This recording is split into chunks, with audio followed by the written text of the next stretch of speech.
అందరికీ నమస్కారం. ఈ రోజు మనతో ఉన్నారు ప్రముఖ ఆధ్యాత్మికవేత్త, జ్యోతిష్య మరియు వాస్తు పండితులు బ్రహ్మశ్రీ డాక్టర్ గుండెపూడి శివసుధీర్ శర్మ గురుగారు ఉన్నారు. మాట్లాడదాం. జై శ్రీరామ్. జై శ్రీరామ్. శ్రీమాత్రే నమః. శ్రీ గురుభ్యో నమః.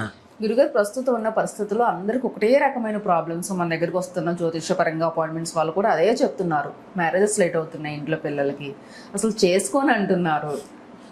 ఒప్పించడానికే చాలా టఫ్ అయిపోతుంది. అలాగే ఏ వ్యాపారాలు చేసినా పిల్లలకి కలిసి రావట్లేదు. బోల్డెన్ డబ్బులు పెట్టి చదివిస్తున్నాము, సరైన ఉద్యోగాలు ఉండట్లేదు. ఏ పని మొదలు పెట్టినా ఆటంకాలు ఎక్కువ వస్తున్నాయి. ప్రతిసారి ఎక్కువ ఆటంకాల మీద అంటున్నారు గురుగారు. ప్రతి ఒక్కరు కూడా నరదిష్టి, శత్రువులు, అనారోగ్యము, ఏ రకంగా చూసుకున్నా అసలు ప్రశాంతంగా ఎవ్వరూ ఉండట్లేదు. ఇలాంటివన్నీ అసలు దేనికి వస్తాయి గురుగారు? అసలు ప్రాబ్లమ్స్ అన్ని ముఖ్యంగా నాన్న కలిధర్మం అంటాం. కలిధర్మం ఇక్కడ ఎన్నో చెప్పుకోలేని ఇంకా వాళ్ళకి మనకి ఇంకా కొన్ని తెలుసు, బయటికి చెప్పుకో. నిజంగా ఒకటి చెప్పాలంటే నాన్న, ఇద్దరి దగ్గర రహస్యాలు దాచారు నాన్న. ఒకటి డాక్టర్ దగ్గర, రెండు మా దగ్గర. అంతే. నిజంగా ప్రతి రహస్యాన్ని బట్ట బయలు చేసేది ఇద్దరి దగ్గరే. వైద్యుడి దగ్గరికి వెళ్ళి రోగం దాచిపెట్టరు, మా దగ్గరకు వచ్చి సమస్యను దాచిపెట్టరు.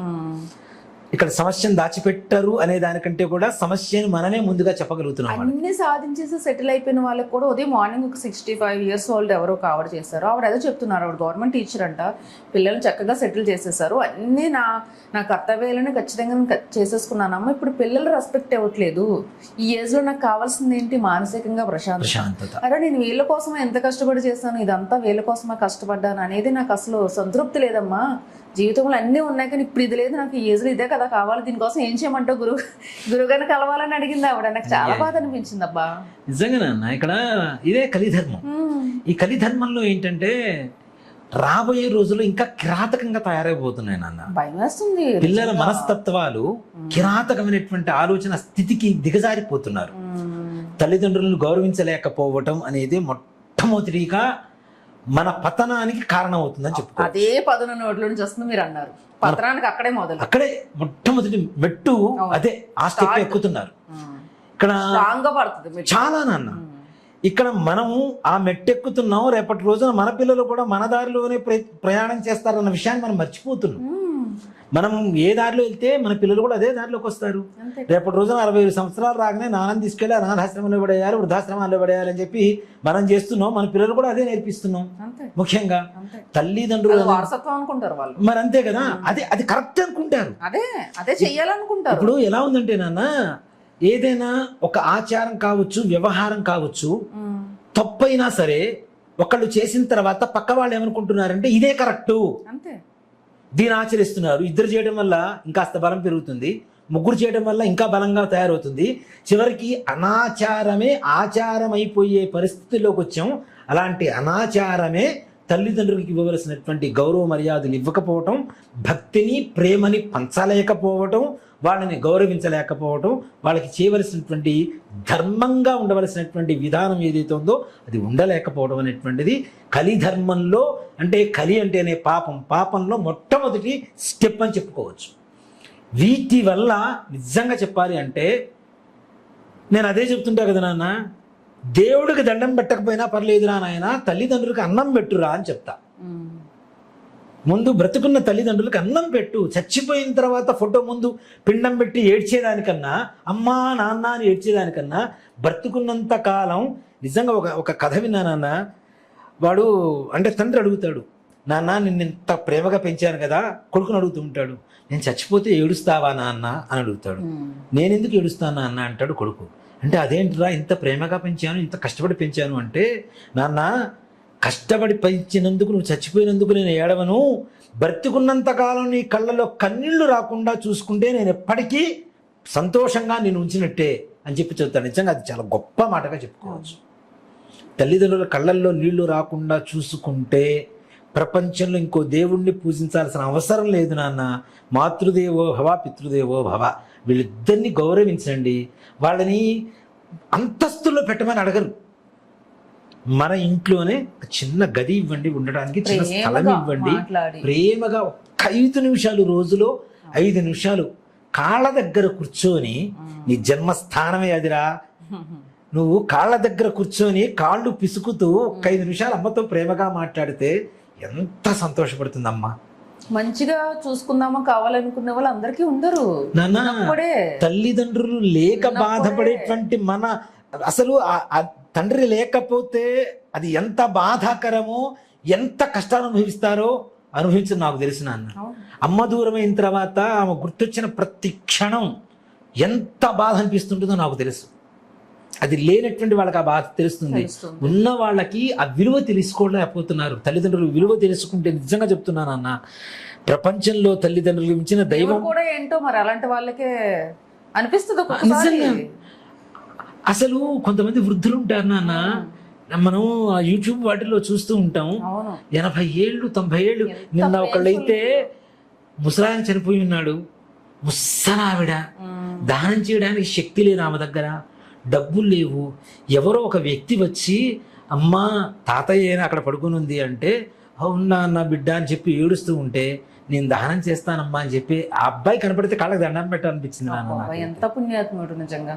నేను దానం చేస్తానమ్మా దగ్గరుండి అని చెప్పి ఆవిడ వంగిపోయింది నాన్న, కర్ర పట్టుకొని నడుస్తుంది. నాకైతే అట్లాంటి సన్నివేశాలు చూస్తుంటే ఏడుపు వస్తుంది, నాకైతే కళ్ళల్లో నీళ్ళు వస్తాయి.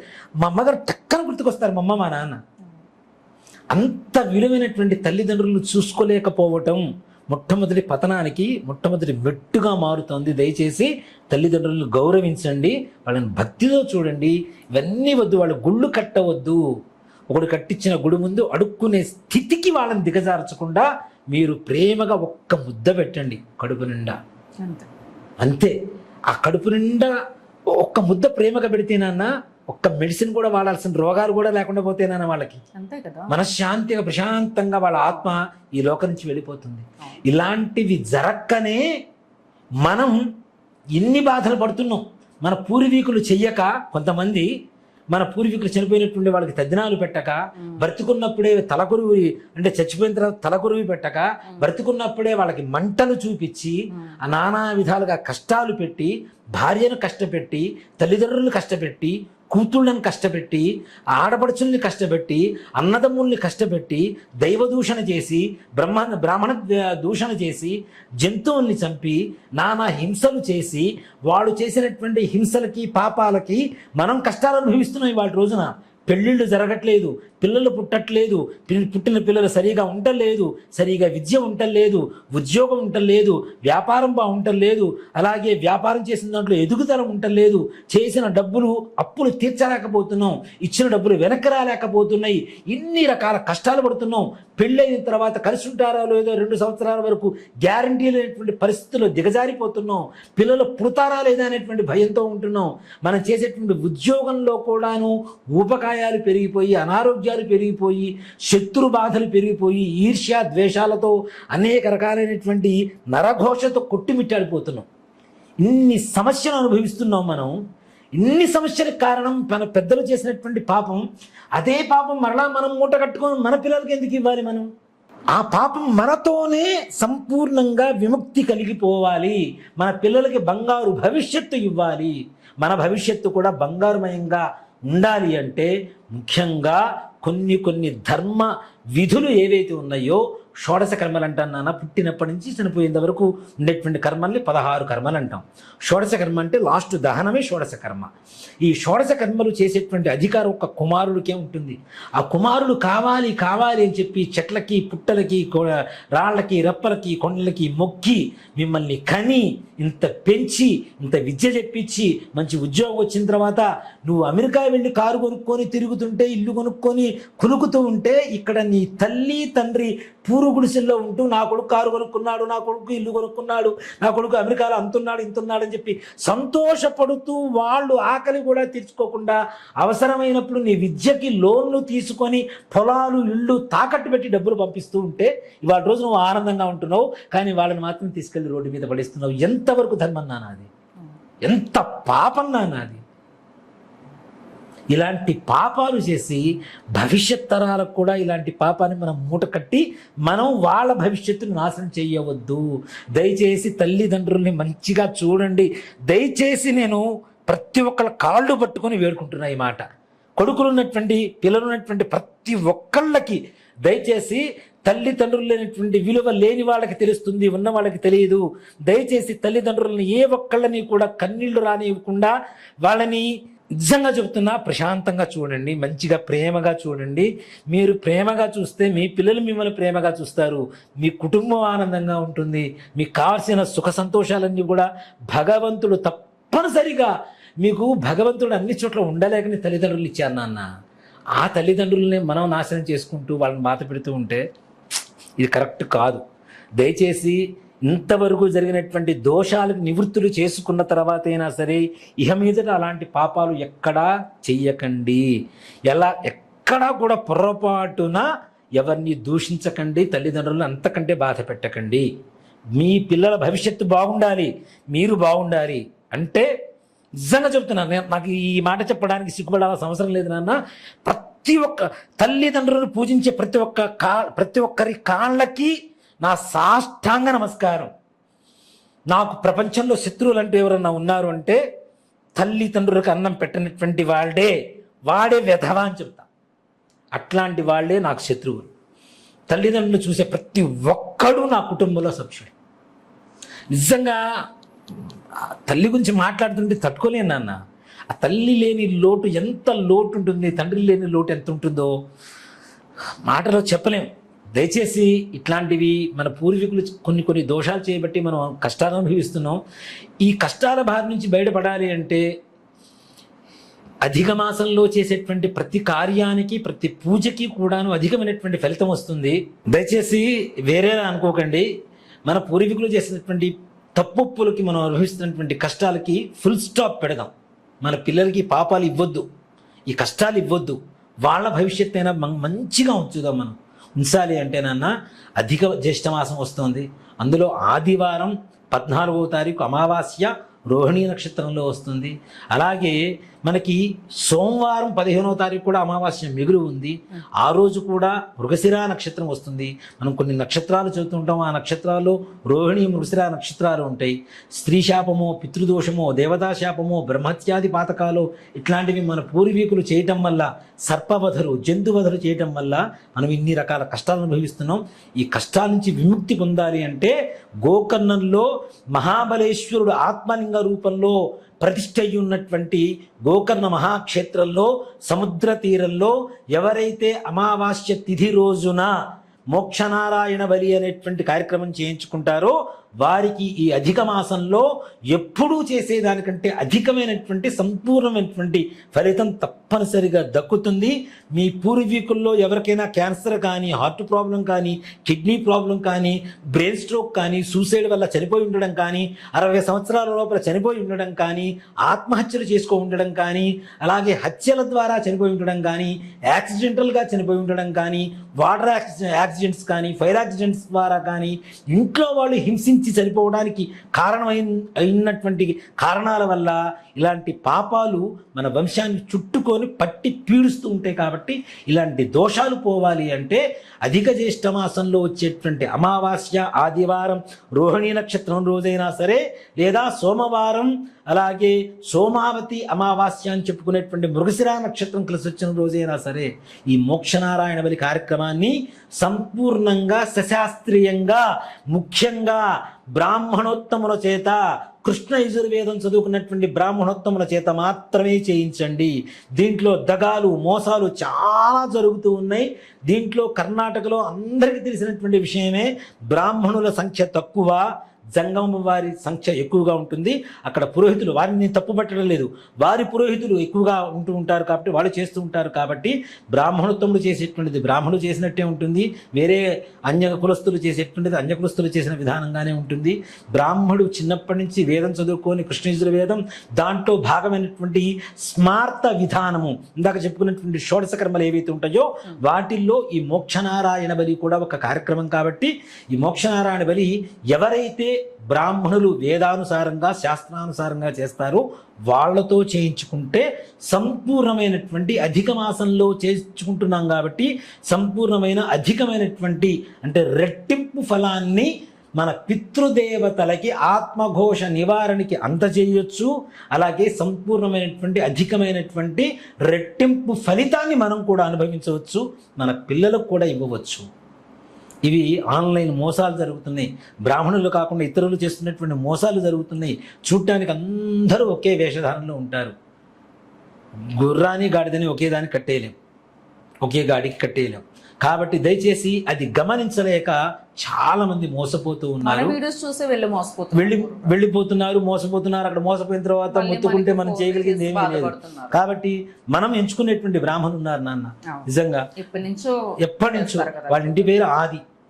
ఆది అంటేనే మొట్టమొదటి గోకర్ణ ఉన్నప్పటి నుంచి ఉన్నటువంటి వంశీకులు వాళ్ళు. కాబట్టి ఆ బ్రాహ్మణుల చేతనే మనం చేయించడం జరుగుతుంది. దయచేసి రావాలి అనుకునేటువంటి వారు 12వ తారీఖు సాయంత్రం వరకు కూడా నమోదు చేసుకోవడానికి అవకాశం ఉంటుంది. 13వ తారీఖు ఒక బస్సు బయలుదేరుతుంది, 14వ తారీఖు ఒక బస్సు బయలుదేరుతుంది మధ్యాహ్న సమయంలో. తప్పనిసరిగా 8143666818 ఈ నెంబర్కి ఫోన్ చేయండి లేదా మెసేజ్ చేసి ముందుగా దయచేసి ఎంతమంది వస్తున్నారో, ఎన్ని కార్యక్రమాలు ఉంటాయో ముందుగా నమోదు చేసుకోండి. అలాగే ఎవరైనా ఆడపిల్లలు మాత్రమే ఉన్నాము, మగపిల్లలు లేరు అనుకునేటువంటి వారు కూడా ఈ పూజా కార్యక్రమం చేయించుకొని మీ పితృదేవతలు విముక్తి కలుగు చేసేటువంటి అవకాశం ఉంటుంది నాన్న. బ్రాహ్మణ్ణి కూర్చోబెట్టి వాళ్ళ స్థానంలో చేయవచ్చు. తండ్రి రాలేకపోతున్నారు, వృద్ధుడైపోతున్నాడు, మాకు ఈ కర్మను అనుభవిస్తున్నాం, రాలేకపోతున్నాం అనుకునేటువంటి వారు కూడా వాళ్ళ తండ్రి స్థానంలో ఒక బ్రాహ్మణ్ణి కూర్చోబెట్టి చేయించుకోవచ్చు. ఎవరూ రాలేకపోతున్నాము, వీడియో కాల్ ద్వారా మన వాళ్ళు తప్పనిసరిగా పూజ మొత్తం సంకల్పం చెప్పిస్తూ పూజ మొత్తం చక్కగా వీడియో కాల్లో చూపిస్తారు. మీరు ఇంట్లో ఒక గ్లాసులో నీళ్లు తీసుకొని ఒక ఉద్ధరణ పెట్టుకొని ఒక ప్లేట్ పెట్టుకొని అక్షతలు పెట్టుకొని ఉంటే సంకల్పం చెప్పిస్తారు. మిగిలిన పూజ అంతా కూడా చక్కగా వీడియోలో చూసి పిండ ప్రదానాన్ని జరిగినప్పుడు కూడా మీ పితృదేవతలకి నమస్కారం చేసుకోండి. అంతేకాకుండా ఇక్కడ గురువు మనకు చదువు చెప్పిన గురువులకు పెడతారు, మన బాల్య స్నేహితులు చనిపోయి ఉంటే వాళ్ళకి పెడతారు, మన రక్త సంబంధికులు. మొన్న ఈ మధ్య ఒక అమ్మాయి వచ్చింది నాన్న, ఉదయ్ కిరణ్ అంటే నాకు చాలా ఇష్టం అండి, ఉదయ్ కిరణ్ పేరు చెప్పండి అని చెప్పి ఉదయ్ కిరణ్ గారి హీరో గారి పేరు చెప్పి మరీ చేయించింది. అంటే ఆత్మబంధువులు అంటాం కదా, ఆత్మబంధువులు ఇట్లాంటి వాళ్ళకు కూడా వాళ్ళ పేర్లు కూడా చెప్పి మనకి ఇష్టమైనటువంటి వాళ్ళు ఎవరైతే ఉంటారో చనిపోయి ఉంటారో వాళ్ళ పేరుతో కూడా పిండ ప్రదానం జరుగుతుంది. కొన్ని వస్తువులు తెచ్చుకోవాల్సి ఉంటాయి, అక్కడి నుంచి వచ్చేటప్పుడు కొన్ని ప్రసాదాలు ఇస్తారు. ఇవన్నీ కూడా అందరూ సవిస్తరంగా సవివరంగా ఎవరు చెప్పరు, చెయ్యరు. కొన్ని పేర్లు నమోదు చేసుకొని రావాలి, ఇంట్లోనే కొన్ని వస్తువులు తీసుకొని రావాలి. అవి ముందుగా మన ఇంట్లో ఎన్ని రోజుల ముందు ఉండాలి అనేది ఒక విషయం, ఒక లెక్క ప్రకారం ఉంటుంది, ఒక విధానం ప్రకారం. అలాగే అక్కడి నుంచి వచ్చిన తర్వాత ప్రసాదం ఎలా దాన్ని వినియోగించుకోవాలనేటువంటి ఒక విధానం ఉంటుంది. అది మనం వీడియోలో చెప్పవచ్చు. కానీ వీళ్ళు ఏం చేస్తున్నారంటే అన్నీ చెప్పారు కదా అని చెప్పి ఎక్కడో చూడబోయి మళ్ళీ మోసపోతున్నారు, మళ్ళీ మనకి ఫోన్లు చేస్తున్నారు. దయచేసి అలాంటి మోసపోకుండా ఉండాలి అంటే ప్రతిదీ శాస్త్రోక్తంగా జరిగితేనే కదా ఫలితం. అంతే కదా నాన్న. అందుకని పూజ చేయించుకునే కొన్ని విషయాలు గుప్తంగా ఉంచుతున్నారు, రహస్యంగా ఉంచుతున్నారు. అవి మనల్ని కన్సల్ట్ అయ్యి మనం ఫిక్స్ అయిన తర్వాత మాత్రమే మనం తప్పనిసరిగా చేస్తున్నాం. మరలా ఇంకొక విషయం చెప్పాలనుకుంటున్నానన్న, దయచేసి అప్పటికప్పుడు టికెట్లు మాత్రం క్యాన్సిల్ చేయకండి. దేనికంటే దానివల్ల లాస్ అయ్యేది మేమే. కాబట్టి టికెట్ మందం ముందుగా అడ్వాన్స్ తీసుకుంటాము. మీరు అప్పుడప్పుడు రాకపోయినా టికెట్ అమౌంట్ రిటర్న్ ఇవ్వబడదు. పూజకు డబ్బులు కట్టారు, ఈ నెలలో కాకపోతే వచ్చే నెలలో కట్టుకోవచ్చు, చేసుకోవచ్చు, చేసుకోవచ్చు. కానీ టికెట్ల వల్ల ఏమవుతుందంటే అవి లాస్ అయిపోతుంది. ఇప్పుడు మామూలుగా మనం బయట ఒక బస్ టికెట్ బుక్ చేసుకున్నా రాదు కదా, రిటర్న్ రాదు కదా. సో కాబట్టి దయచేసి ముందుగా ఇంతమంది వస్తున్నారంటే ఇంతమంది టికెట్లు అమౌంట్ మనం వేయించుకుంటాం కాబట్టి అవి రిటర్న్ రావు. దయచేసి గమనించండి ముందుగానే. ఈ విషయాన్ని అన్యదా భావించకండి. దేనికంటే ఆర్థికంగా మేము నలిగిపోవడం అనేది మీకు ఇష్టం ఉండదు. కాబట్టి నేను బాగుంటే మీరు బాగుంటారు, మీరు బాగుంటే నేను బాగుంటాను, అందరం బాగుంటాం కాబట్టి చెబుతున్నాను. దయచేసి రాండి. 14వ తారీఖు ఆదివారం కానీ 15వ తారీఖు సోమవారం కానీ ఈ 2 రోజుల్లో పూజా కార్యక్రమాలు చేయించుకోవచ్చు. చేయించుకొని మీకుండేటువంటి సకల కర్మల్ని నిర్మూలన చేసుకొని శుభకార్యాలు ఇంట్లో జరగడానికి సత్సంకల్పం వేయండి. పుణ్యానికి మనం ముందుకు వెళ్ళడానికి మొట్టమొదటి మెట్టు ఎక్కండి అని చెప్తుంటారు. వేరే ఎక్కడ బుక్ చేసుకున్నా మాకు సంబంధం ఉండలేదు. చాలా మంది అట్లా కూడా చేస్తున్నారు నాన్న. కాబట్టి దయచేసి వేరే వాళ్ళు ఎవరెవరో తీసుకెళ్తున్నారు, ఎవరెవరో చేస్తున్నారు అంటే సుధీర్ సెమ్మతో వచ్చినటువంటి ఆనందం వేరే ఉంటుందండి. నేనేదో గర్వంగా చెప్తున్నాను కాదు, నేను వస్తాను, నేను పలకరిస్తాను. ప్రతి ఒక్కడిని మీరు కావాలంటే అడగండి. ఎవరితో నేను అసలు నాకు కోపం అనేది చాలా తక్కువగా ఉంటుంది, వస్తుంది, నేను మనిషినే కాబట్టి. కానీ కోపంతో ఎవరితో మాట్లాడను. అందరూ నా కుటుంబం అనుకొని ప్రేమగా మాట్లాడతాను. నిజంగా అక్కడికి వెళ్ళిన తర్వాత అందరూ ఫోటోలు దిగుతుంటే చాలా గర్వంగా ఉంటుంది నాన్న, చాలా ఆనందంగా ఉంటుంది. ఆ ఫోటోలు అంటే నాకు షేర్ చేయండి అన్న అంటే చేస్తాం అంటారు, చేయట్లేదు ఎవరు. అందరు ఫోటోలు దిగుతారు. గురుగారు ఒక్క ఫోటో, గురుగారు ఒక్క ఫోటో, గురుగారు ఒక్క ఫోటో.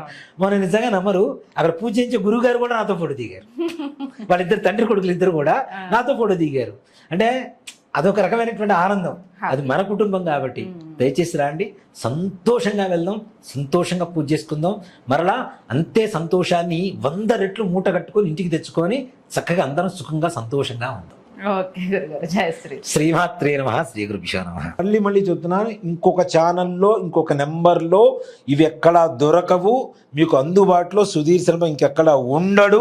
ఎవరన్నా నా పేరు చెప్పి మోసం చేయాలి అనుకుంటే అది మోసం తప్పితే వేరే ఆలోచన కాదు, వేరే మాకు ఏ రకమైనటువంటి సంబంధం లేదు.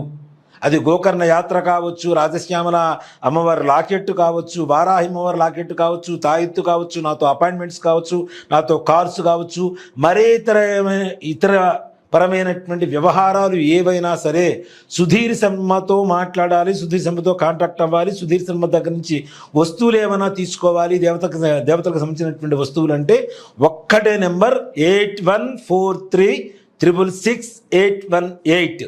ఈ నెంబర్కి తప్పించి మిగిలిన నెంబర్కి మీరు అపాయింట్మెంట్ తీసుకున్నా నేను మాట్లాడను, డబ్బులు వేసినా నాకు సంబంధం లేదు.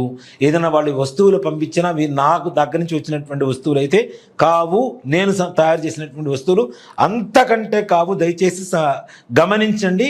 ఈ యొక్క విషయాన్ని మాత్రం జ్ఞప్తికి పెట్టుకోండి. వేరే నెంబర్స్కి ఫోన్లు చేసి మోసపోకండి.